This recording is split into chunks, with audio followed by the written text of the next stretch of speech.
En este quinto día del retiro, tienen ahí la ficha, seguimos como dando pasos, porque hablábamos de ese corazón agradecido o admirado o sorprendido, a un corazón apasionado, enamorado. Y hoy, en este lenguaje bien de San Ignacio de Loyola, ¿y cómo consigna el magis? Que el magis, en latín es más, no el partido político, sino San Ignacio decía que el jesuita, o los que buscamos vivir la espiritualidad ignaciana, vivimos en un sano inconformismo.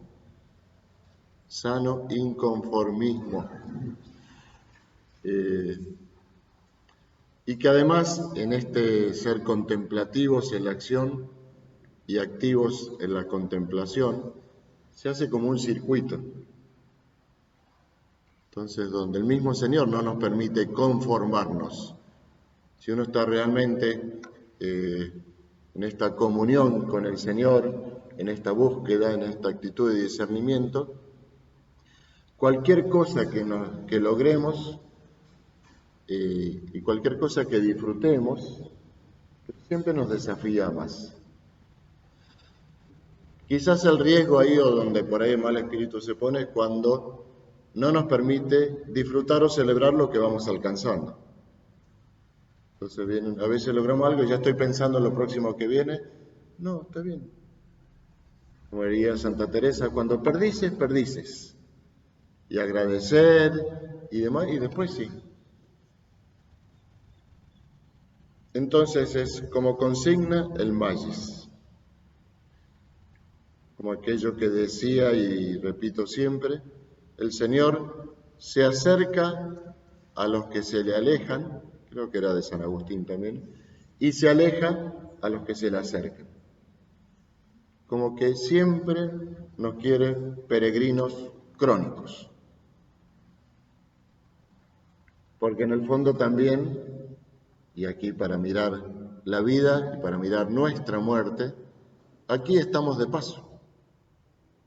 Más años, menos años, pero vamos a pasar todos. Y eso es lo lindo también de la vida.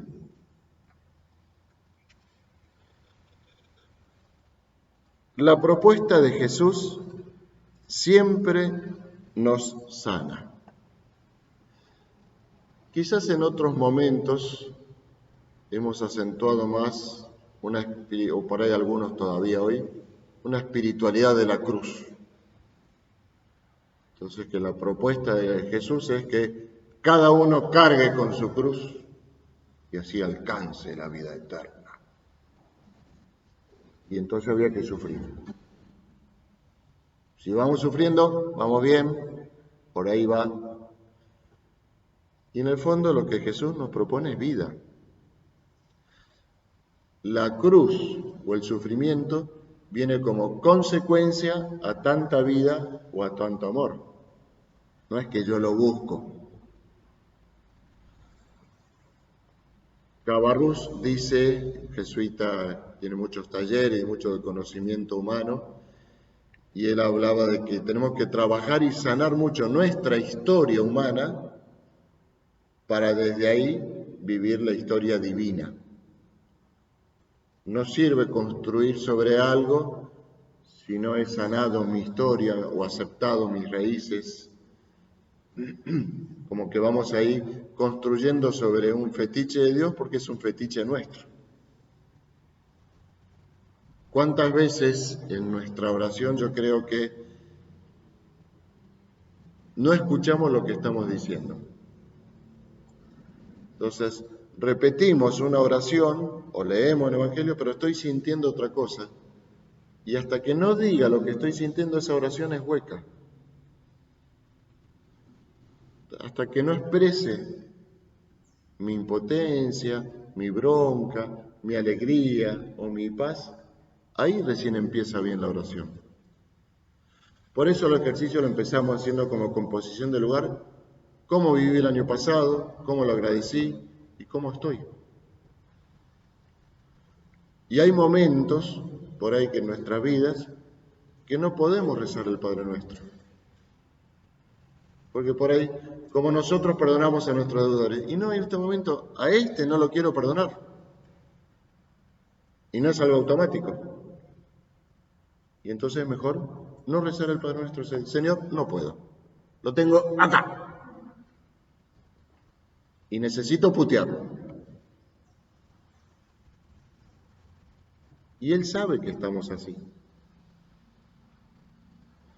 Por eso, la propuesta de Jesús siempre nos sana. Y aquí de nuevo, ¿lo vivo así? O sea, lo que Jesús me trae, más allá de que altera mi vida, porque probablemente lo haga, pero siento que es para más vida. Nos hace más capaces de saborear con alegría la entrega para la construcción del reino. Saborear con alegría. Que no significa que no va a haber dificultades, que no va a haber contradicciones, que no va a haber desencuentros, pero hay María guardaba todo esto en su corazón, saboreaba con alegría y no era que entendía y que todo era fácil. Imagínense como madre, gran fuegos artificiales al principio, que el ángel Gabriel, que San José, que irse a Egipto, después tiempo tranquilo, los 12 años se va y después nada, hasta los 30 años de Jesús. Y que se empieza a ir y la desconoce. ¿Quiénes son mi madre y mis hermanos? No dice. Saborear con alegría la entrega por la construcción del reino. Nos fortalece en los momentos de confrontación. Nos fortalece pero no los disimula. En el texto que tiene ahí de Marcos 8, 31-33, entonces Jesús empezó a enseñarles que el Hijo del Hombre tenía que sufrir mucho, que sería rechazado por los ancianos, los jefes de los sacerdotes, los maestros de la ley, que lo matarían a los 3 días y a los 3 días resucitaría. Sacerdotes, ancianos, maestros de la ley, que por mucha agua que echaran, la tinaja estaba rajada. Por muchos milagros que vieran, la tinaja estaba rajada. Les hablaba con toda claridad. Por eso también es clave, cuando el Señor nos propone algo, es claro. Si yo me empiezo a enredar porque no termino de verlo claro, entonces no es del Señor. Lo dejamos pasar. Y si creo que es del Señor, ahí de nuevo, Señor, sé más claro porque no te entiendo. Por mi capricho, por mi carácter, por lo que sea, pero no te entiendo. Entonces Pedro lo tomó aparte y se puso a reprenderlo. Porque claro, Pedro la tenía clara. Vení Jesús, yo te explico cómo son estas cosas. No puedes decir eso. Se nos van a ir todos. Fíjate, joder, vamos a hacer algo más. Y cómo nosotros también a veces le decimos a Jesús cómo tienen que ser las cosas. Pero Jesús, dirigiéndose a Pedro, lo reprendió en presencia de sus discípulos. Qué lindo es que nos reprendan en público, ¿no? Diciéndole, colócate detrás de mí, Satanás, porque tú no piensas como Dios, sino como los hombres. Si quieren rezar, lo rezan. Jesús mismo vive un proceso constante de discernimiento. Se deja sorprender, se admira, un poco lo que veíamos ayer. A él el camino se le fue aclarando en la marcha, arriesgando. No era que ya sabía de antemano. Busca siempre la propuesta del Padre en cada momento. En el trasfondo de toda decisión verdadera y generosa está el misterio de la cruz. Hay una sabiduría evangélica que nos va unificando por dentro y llenando de nuevos sentidos. Y ahí el texto de Filipenses, muy conocido, capítulo 2, versículos 5 al 11. El cual, siendo de condición divina, no consideró codiciable el ser igual a Dios. Al contrario, se despojó de su grandeza, tomó la condición de esclavo y se hizo semejante a los hombres, y en su condición de hombre se humilló a sí mismo, haciéndose obediente hasta la muerte y una muerte de cruz. Y esto que decíamos los otros días, ¿cuántas veces este andar nuestro para acercarnos al Señor o este Dios de Jesús nos hace sentir diferentes, nos hace sentir distintos? ¿Y cómo le hacía sentir a Jesús? Y él sí tenía motivos para sentirse diferente y distinto. Cuando nos acercamos a los demás, que les decía también el otro día, puede ser que muchos de nuestros lugares, muchos de nuestros roles en los grupos y demás, puede ser que nosotros seamos los que anunciamos a Cristo. Y está bien, pero estemos atentos a quiénes son los que nos anuncian a Cristo a nosotros. Que necesitamos del mismo anuncio o más de lo que nosotros creemos que tenemos que anunciarles. A mí algo que también me inquieta mucho cuando nos planteamos, supónganse en consejos pastorales, parroquiales o demás, y salta el tema, no porque le falta formación. ¿Desde qué lugar decimos eso? O, y que lo sufren los laicos, porque cuando se habla de algunos, no, porque es un laico comprometido. ¿Y cuándo se habla de que un cura es comprometido, que una monja es comprometida? ¿O lo suponemos porque andamos con... que la demanda es para todos? Dios mismo nos va preparando para que seamos capaces de asumir lo que nos va a proponer. Es decir, nos desafía, pero no nos deja solos. Nos da a conocer su voluntad y nos prepara para vivirla.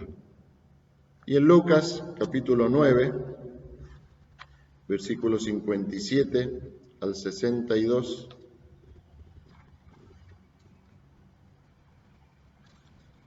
dice así: mientras iban de camino, uno le dijo, te seguiré donde quiera que vayas. Jesús le contestó, los zorros tienen guaridas, los pájaros del cielo nidos, pero el Hijo del Hombre no tiene dónde reclinar la cabeza. A otro le dijo, sígueme. Él le contestó, Señor, déjame ir antes a enterrar a mi padre. Jesús le respondió, deja que los muertos entierren a sus muertos, tú ve a anunciar el reino de Dios. Otro le dijo, te seguiré, Señor, pero déjame despedirme primero de mi familia. Jesús le contestó, el que pone la mano en el arado y mira hacia atrás no es apto para el reino de Dios. Llamados y excusas. Excusas y llamados. Esos sí, pero... Y cuando en nuestro discurso, esto en la relación con Jesús en cualquiera, aparece el pero, ya borró todo lo anterior. No, son muy buenos, son muy simpáticos, pero... Y sí y no son palabras fundamentales en una existencia sana, en cualquier existencia. Y a veces decimos sí a lo que acogemos, pero sin decir no a lo que dejamos.